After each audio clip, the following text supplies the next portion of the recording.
Welcome back to part two of Ultimate Pool Extra. I'm still with Gareth Potts, Will Colwell, and Scott Ryan.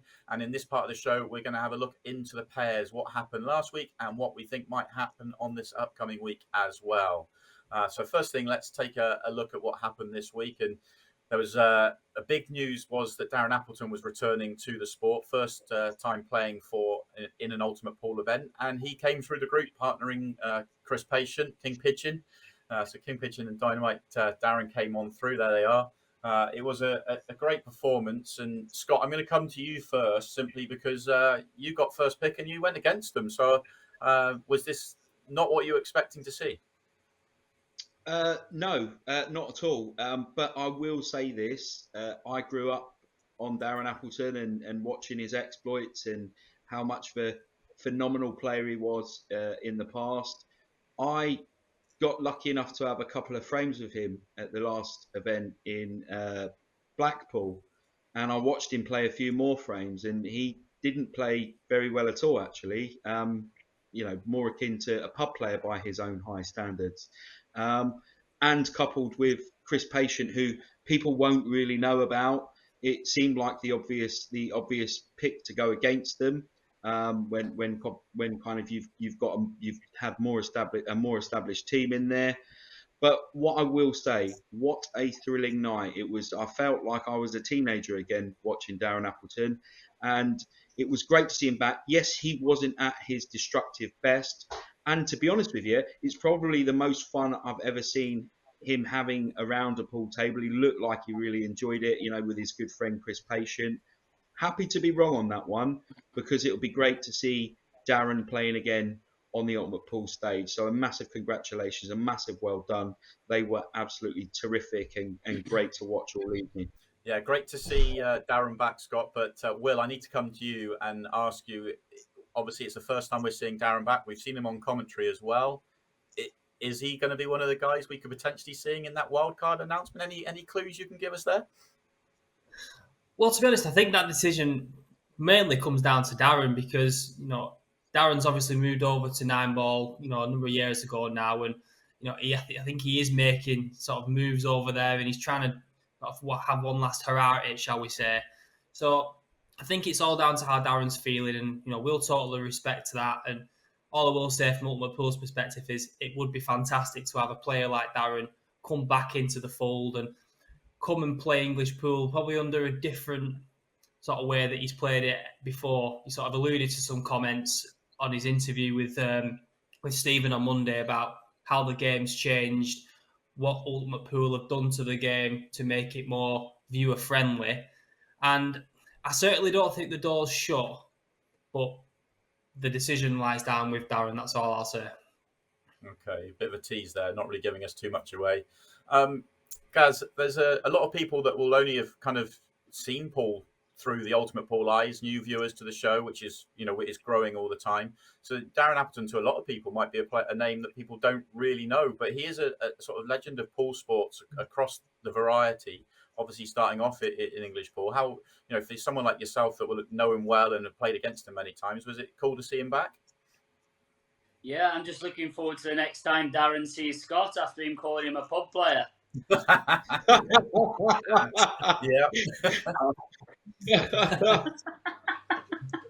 Yeah, that's a good call. Yeah.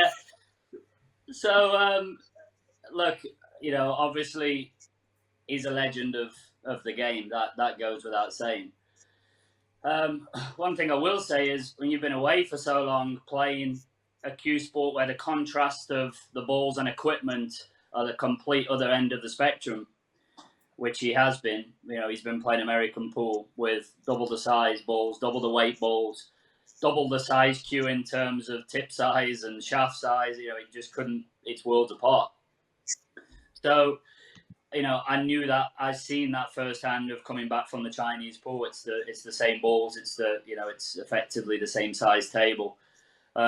So the transition of, it's more the physics of what the cue ball's doing than the equipment, to be honest. The equipment you can adapt back to, but the physics of what the cue ball's doing, because obviously English pool is the only cue sport in the world where they play with different size balls. The cue ball is smaller and lighter than the object balls.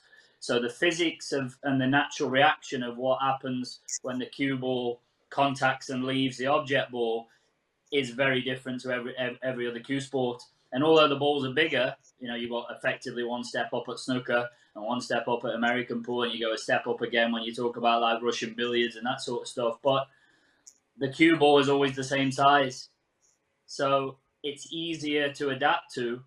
But when you come into a cue sport where the cue ball is smaller and lighter, it takes a long, long time to adjust back to that. And, like I say, I know that firsthand. So in order for him to come back, obviously they qualified. And I think given the fact that he hadn't played for so long, I thought that he played quite well. But for him to compete in Ultimate Pool at the highest level now, you can't just walk back in and pick an English cue up and say, I'm gonna be one of the best players. It's impossible to do that. So, in my opinion, you have to choose one or the other and say, this is now what I'm going to do. This is what I'm going to do, because flitting between the two isn't really possible. So it's possible to do, but it's not possible to do as in winning tournaments on either side. It would affect either. So, I don't know what Darren's plans are, and I don't know, what the future is for him, but I do know that just playing American pool tournaments week in, week out, which he obviously is doing at the minute, and then trying to cross over and just play the odd English pool tournament can't really work. Yeah, well, you can speak from experience there. Firsthand how hard it is to transition from one version of the game to the other. You've got somebody like Chris Melling tries to do multiples, and it's a hard thing to do. He's very unique in that respect. Let's show you a clearance that Darren did make. And Scott, I'm going to ask you about this one. Obviously, you referenced Darren being more akin to being a pub player now, but how about this clearance that we're going to show from him? There's not many pub players that pick out this shot.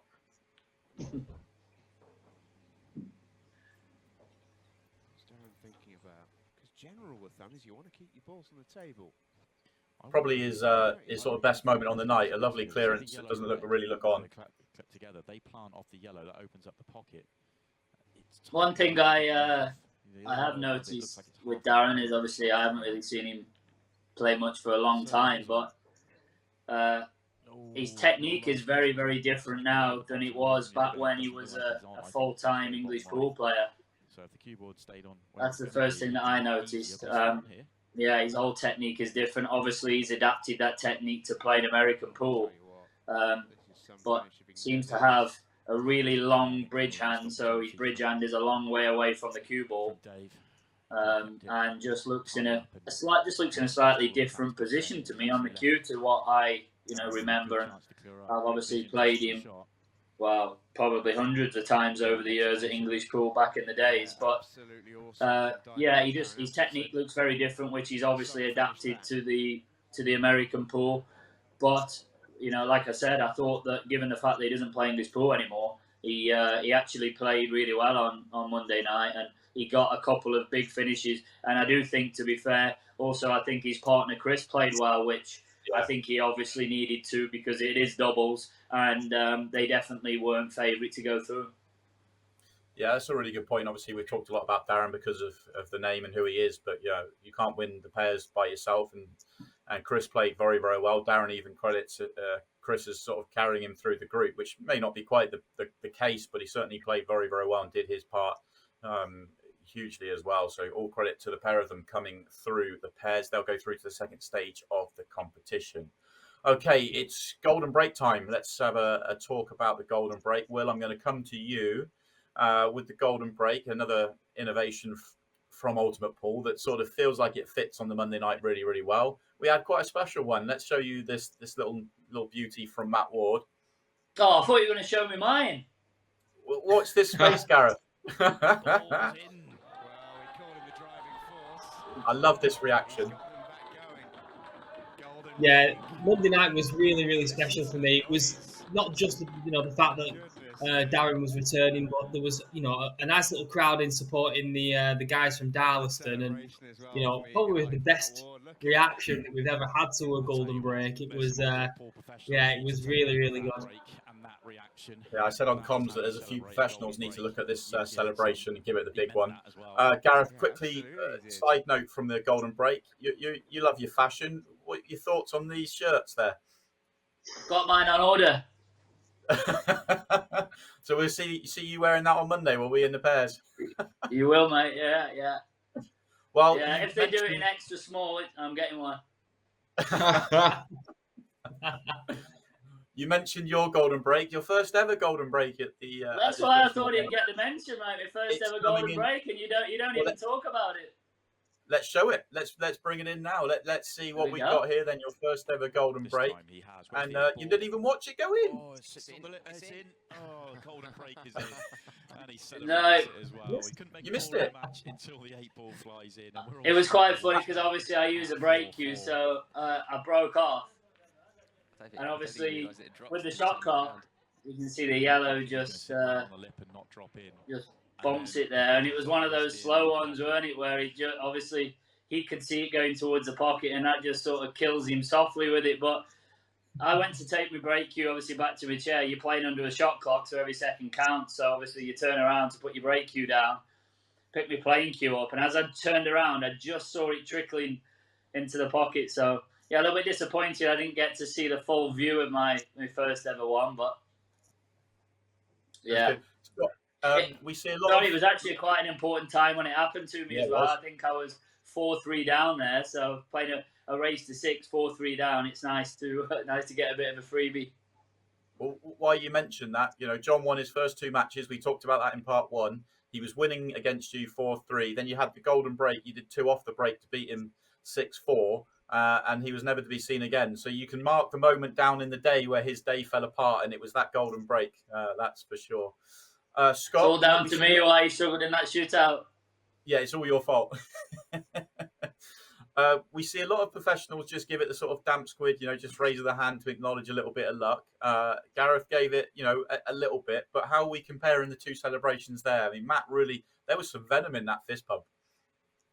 There was, and we spoke about it on the show last week, that we would prefer people to give it a little bit rather than put the hand up with the limp, I'm sorry, but I don't really mean I'm sorry kind of thing. Can I just comment on them shirts? It looks like somebody's thrown up on their shirt, and that's what came out. You certainly wouldn't catch me wearing that shirt. I would certainly stick to a more traditional Pool shirt if I ever played. Fair play to them for wearing them. They fair play for. Sometimes people have got to take fashion risks, and I can't wait to see Gareth in one now, and we'll make sure that we get him a shirt like that, just so that we can see him in it, because I think that would be hilarious. But no, listen, that Golden Break, I know you hate it, Simon. I know you hate it, but it's blockbuster television. And I'll tell you what a video for those guys to look back on with that celebration. That's a father and son there, and they'll look back on that moment for many, many years. And to hear the roar of that crowd was incredible on Monday night. So fair play. That's why I love the Golden Break, is because it gives you moments like that. Yeah, it does. And try not to throw me under the bus too much. We've got Ultimate Pool director here, Scott. I do love the Golden Break in its place. I think one on that side, and is that, look, the Golden Break is what it is. It's a spectacle for TV. The reason you don't see the top players give it the big one and celebrate is because they don't really think it should happen. So when we practice, if you make a Golden Break, you put the ball back up on the spot and carry on. You don't win the frame. I get it happens on the TV and you win the frame, but from the top player's point of view, they give it the big one, but it's almost like a bit of a sarcastic or sort of sorry about that type etiquette almost thing. But from that reaction from Matt Ward there, I think that's probably the first genuine reaction, as in genuine give it the big one. You can tell by his face, it was like, he just picked the lottery tickets up and seeing he'd got 6 numbers type, giving it the big one. Yeah, I agree. What was it? I just loved his reaction. It was absolutely fantastic. And yeah, you make a valid point. But we could go too deep on whether we should have it or not, and its merits. definitely has its place, and it does create some excitement, and it does create moments that we just saw there from Matt Ward. So let's move on to see what we got coming up next week in the pairs, and it is a big week because, of course, you're playing, Gareth, with your brother-in-law and good friend Mark Selby, also Hitam Patel, Steve Singh, Ian Ali, Usama Al Maskini, Alex Bailey, and Lee Grout. A cracking lineup. And Kaz, I've got to come to you first and talk about the fact that you didn't get to. You played last year together.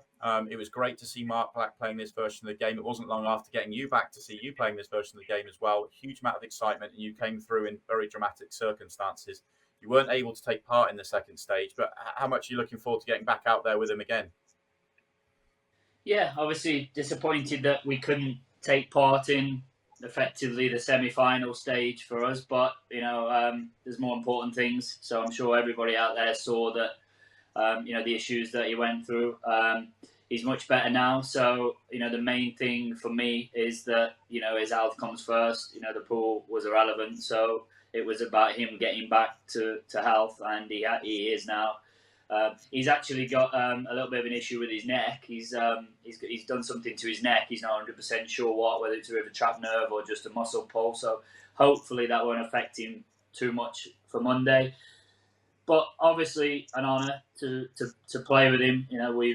We're related, but we've been friends away from that even before we were effectively related. So I've known him for a long time through the English 8-ball world. We've been friends since we're exactly the same age. We've been friends since we were kids. So obviously, what he's gone on to achieve at snooker is incredible. So in order, for me to play doubles with him is an honour, and hopefully we can play well. Yeah, it's great to see you back out there. Let's show you the final moments, though, of last year, because you've already talked about it in part one, that you were cruising through your group, but then you were all of a sudden thrown into a 6-red shootout. And more than that, it was a 3-way 6-red shootout, but we can bring that to you now. And Scott, at the time, this was such a huge moment, one of the best moments we've seen with Ultimate Pool. Certainly at the time, it was amazing. Well, they changed the game, didn't they? Because they were often running. They showed how you do it as a double team. So obviously, a lot of thought and a lot of calculation had gone into it before. But Mark even misses a ball in this clearance as well, and it's still a really rapid time. But it's just, look at Gareth. He's poised. He's waiting. He's ready. First time we saw it. Yeah, first time. You can tell you put some time in, Gaz. Yeah, we did. And we did I think we did a 13 and a 14 second that day practicing, and girlfriend's mom, she was there, and she was sitting on the side, and they were timing us, and we did it like a 13, I think, and a 14 that day.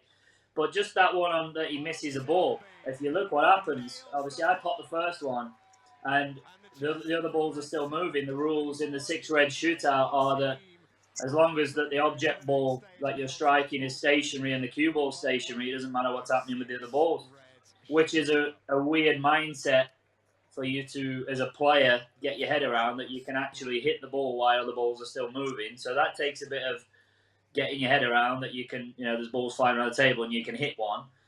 But what happens there is I knew exactly, we'd practiced it, I knew exactly I was going to be on that ball, providing that the balls break how they showed or how we practiced it. So I pot that one, and then as he goes to pot what is effectively the third ball, because we make one from the break, as he goes to pot that second ball, one of the balls that's tracking around the table is about to hit his cue.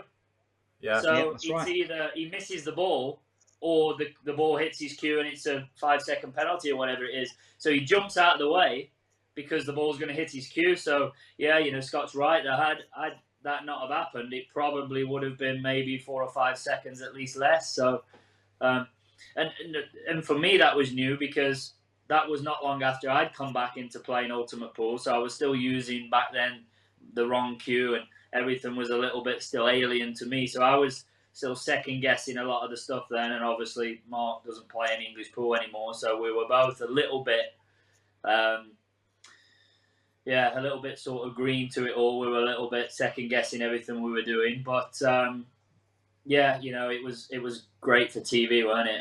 And I think given the fact that we got through on the 6 red shootout was probably the perfect result, really, because it did create a lot of drama. Yeah, it really did. But when you compare the 6 red shootout we just showed there from you and Mark, and compare it to what we saw in the 4-way one at the Players, Will, you can tell that a pair there that have put the time in and practiced it and are prepared for it, compared to 4 people doing it in the 4-way 6 red shootout the weekend, that you could tell they were very deer in the headlights. They hadn't really put the time in on a practice table to try and at least have an idea of what they're doing, and they were the ones I'd spoken to certainly openly admitted they don't practice it at all. Yeah, I mean, it did certainly tell, that they've not put any time in. And it's a shame, really, because I think the professionals are just going to have to accept that 6 red shootouts are part of the game now. They're going to happen more often than not in tournaments, and they can happen sort of in the blink of an eye. We won't touch on back on the golden breaks, but the golden breaks are here to stay. They're a part of the game. There are going to be tournaments where they don't feature, like the Pro Series, but they've certainly got the place in the game, and all those things can add up to games turning on the head very, very quickly. So the players need to make that a part of the practice routine, and I know that probably more than anybody, Gareth puts his time in on the 6 red shootouts. He's actively chasing a sort of sub 10 second if he could do it. And I've no doubt that he'll ring me one day and say, well, I've done it. I've brought the 10-second barrier. And it just goes to show that if you do practice it, you can start to perfect it a little bit. Yeah, we've seen that with Sean Story as well, who's got a very good record and setting some very quick times in competition with the 6 red shootout as well. And it just shows matches will come down to it, so you need to put the time in. Scott, Simon, it's that time of... Yes? Simon, before we say that, like, if you're a professional and that is a part of the format of your game, that's like a Premier League footballer not practicing penalty kicks. Like, what are you doing? You're putting yourself at a disservice. You That's why Gareth practices at it, and that's why he gets great times at it, is because he puts the time and he puts the effort in. So the pros that don't put the time in on the 6 red shootouts, you're putting yourself at a disadvantage, for crying out loud.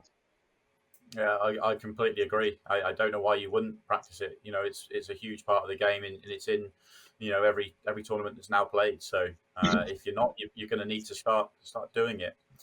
We need to move on because time is getting on. So let's a bit of the show that I'm really looking forward to once again, Scott, because I've had a good week here. We have to talk about the race to Blackpool and our picking battle.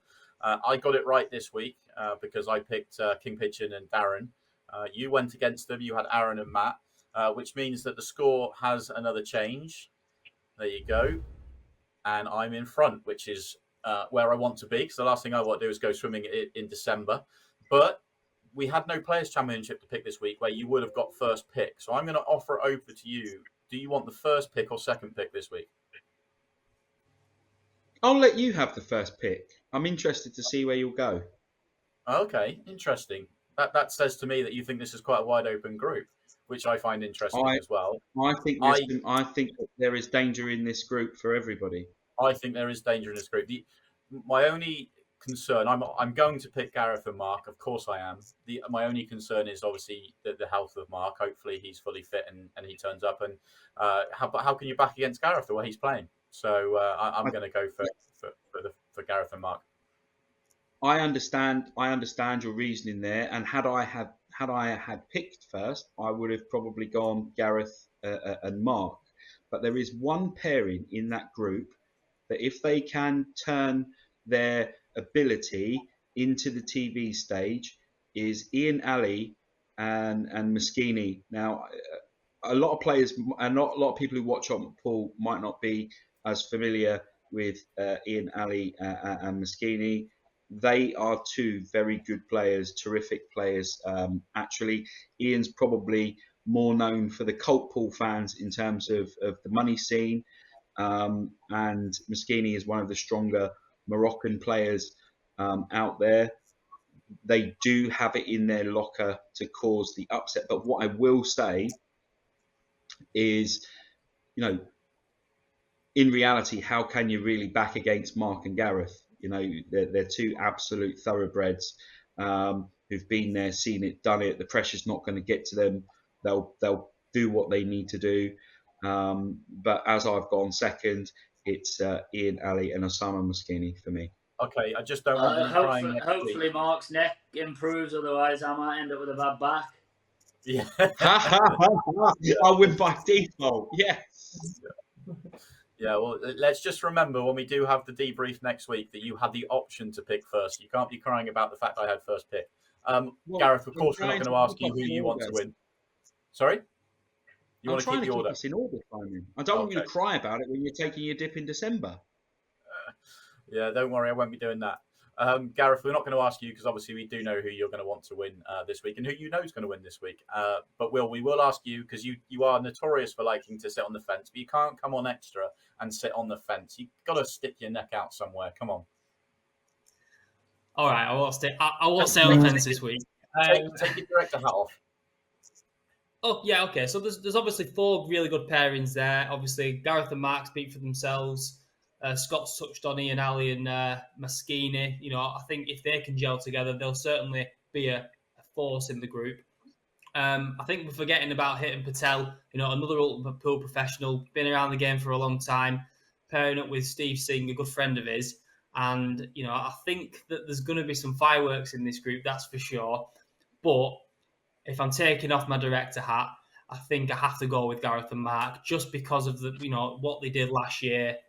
I think that'll sort of be stuck in people's minds. They were absolutely fantastic, 4-0, 4-0, and were sort of dragged into a 3-way 6-red shootout from nowhere. And, probably another night, they probably go on and win 4-0, 4-0, 4-0. So with Gareth's current form and the fact that Mark's coming back, it's going to be a fantastic night regardless. I'm going to go with Gareth and Mark. Yeah, interesting that you mentioned Hitan and Patel and Steve Singh, because if I was fully expecting to have second pick and I was going to go for them and with my second pick. So, it should be a fascinating group, one that we're all thoroughly looking forward to. Hopefully they turn up on the right week this time. That's a great. So we have to mention that actually briefly is that Steve Singh threw Hitan under the bus a couple of weeks ago. We were actually in the club, Gareth, weren't we? And Hitan Patel turns up in full gear, ready to play. This is on a Monday night, and he's 2 weeks early. He thought he was turning up to play on the show. Steve Singh threw him under the bus there because he told him a story and said that they were playing on that night. So very funny indeed. Gareth, yeah, they're very keen. Gareth, thanks for your time for being on the show. Thank you all, guys. If you want to watch the pairs, then it is Monday night at 6:30 on Free Sports and UltimatePool.tv. So make sure you tune in for that one. It's going to be a big night. We'll be back for part 3. See you soon.